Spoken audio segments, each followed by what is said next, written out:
Hello guys, today we will cook squid adobo sa gata or adobong pusit sa gata. So we have 400 grams of squid, 1 large onion, tomato, 1 cup coconut milk, 3 tablespoons of brown vinegar, but you can use any other types of vinegar, white vinegar or whatever you want to use. I have 3 tablespoons of soy sauce, dark soy sauce. I'm using dark soy sauce. Ginger and garlic, about 4 cloves of garlic, and then just slice of ginger.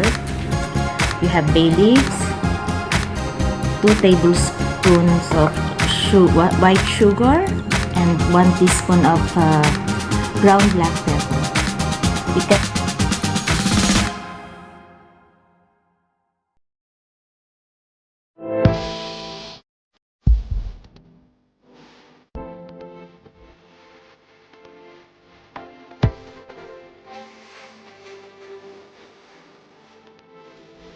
And the fish and the pata natin nalalamig ko pa, kaksil, but I will be using the kamyas, so hindi ko na siya maibibigan maybe some other time because these are all orders.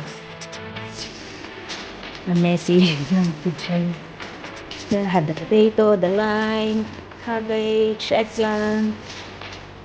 I need to save off to cook my adobong pusit.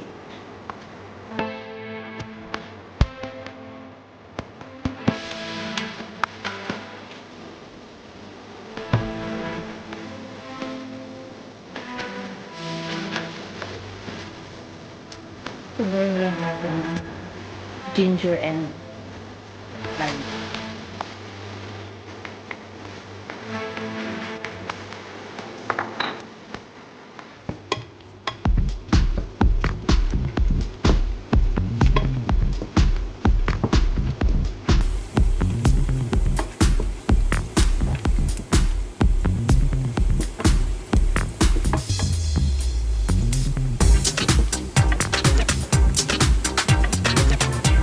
Burn the garlic in just 2 seconds. And then add na natin ang onion.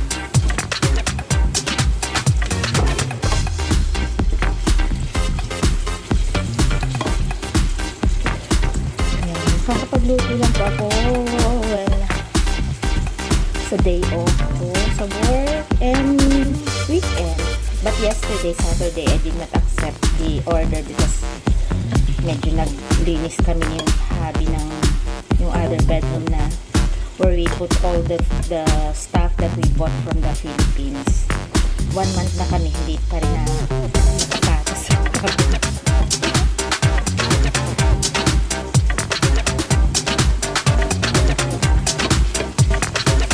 Ngayon, kasi natin mag-translucent ang ating onion.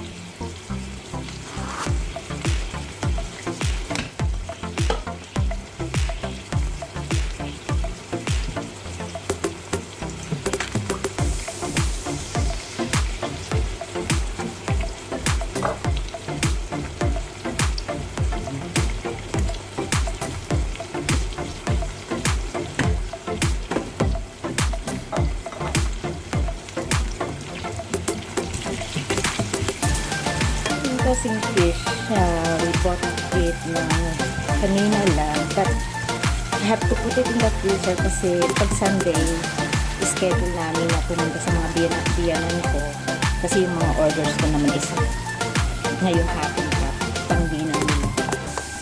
I put the tomato.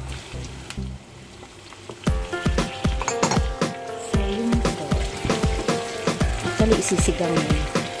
And then, itong pata naman dito sa kabila is pinapalambot ko muna siya. And then, pag malambot na siya, bawasan ko lang siya ng sabaw. And then, I will put the dried kamyas.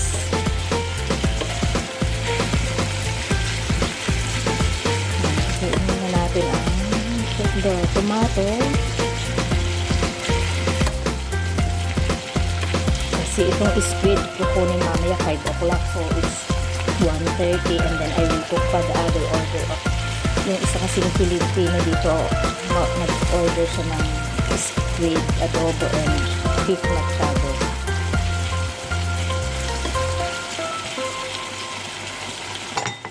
The other one naman yung embutido, hindi ko siya maiisabay ngayon, so siguro gagawin ko yung embutido tonight, pero bukas nila makukuha sa office na siguro. Supposed to be day off to tomorrow, but my boss asked me to come to work. So, kinansel ko yung ibang orders ko for tomorrow.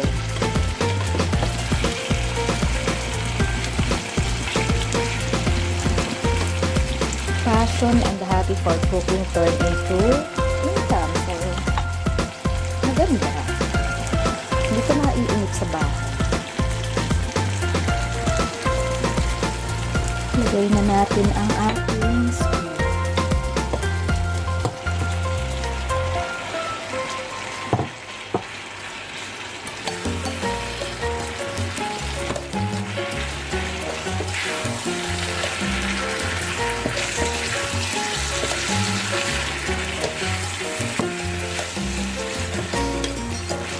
So, habang nagigisa siya dyan, hayaan muna natin siya at mag-chop muna ako ng beef para sa ating beef machado.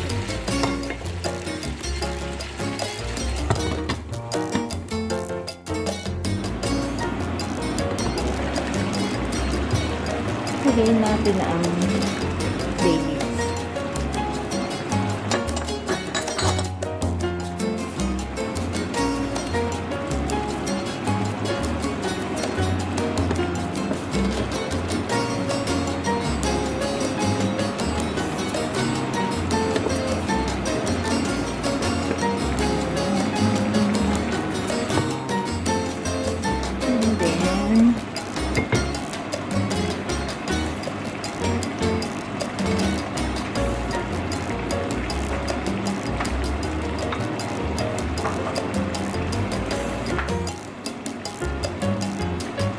Lagyan na natin siya ng soy sauce.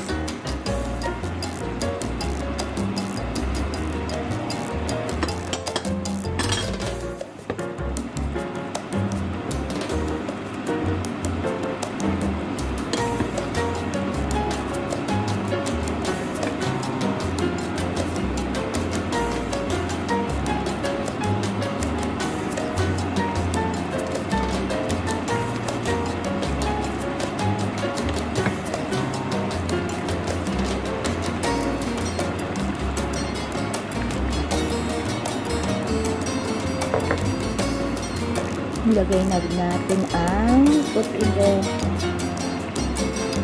brown vinegar.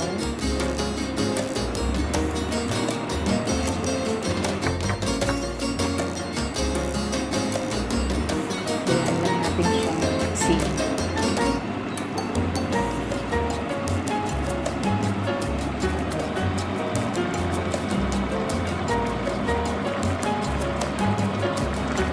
At ilalagay na din natin ang we will add the sugar and the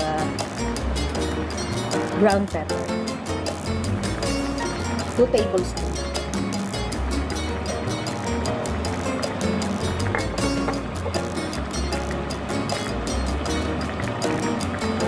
So, isimmer pa natin siya ng mga 10 minutes before we put the coconut milk.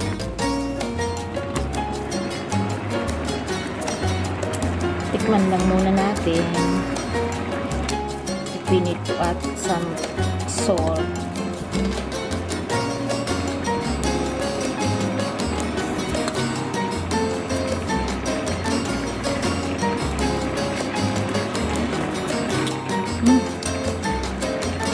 Tama lang yung asim at tamis. So, kulang lang ng konting alat.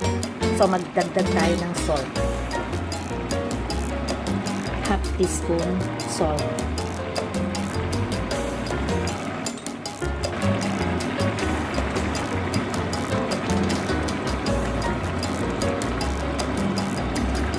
Natin ang ating coconut milk.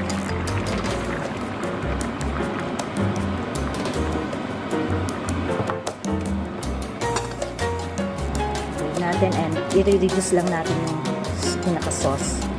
Kaya lang natin siya mag-simmer for maybe 10 minutes lang. Man ulit natin.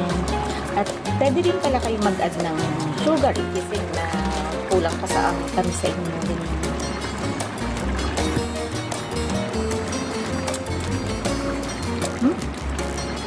Saktong-sakto na. Yan, linamnam. Hindi lang masarap, malinamnam. Nakapagpalinamnam yung gata, yung coconut milk. Creamy. Creamy po siya, ang lasa niya. Sakto ang alat, ang tamis, ang asin. Hindi ko lang siya malalagyan ng cayenne pepper kasi minsan yung iba gusto nila maanghang, kaya lang itong nag-order nito ayaw niyang maanghang kasi kumakain din yung anak niya. So okay na po to, lipat ko na lang ng lalagyan. Subukan nyo po, masarap siya.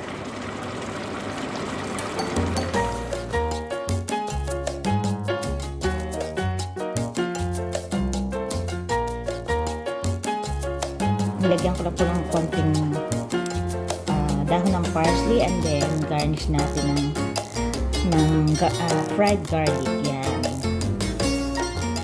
Yan. Dagdagan natin. Yan po. Wow, sarap. Luto na kayo mga kumare. Madali lang. Thank you for watching. Please don't forget to like, comment below, and subscribe.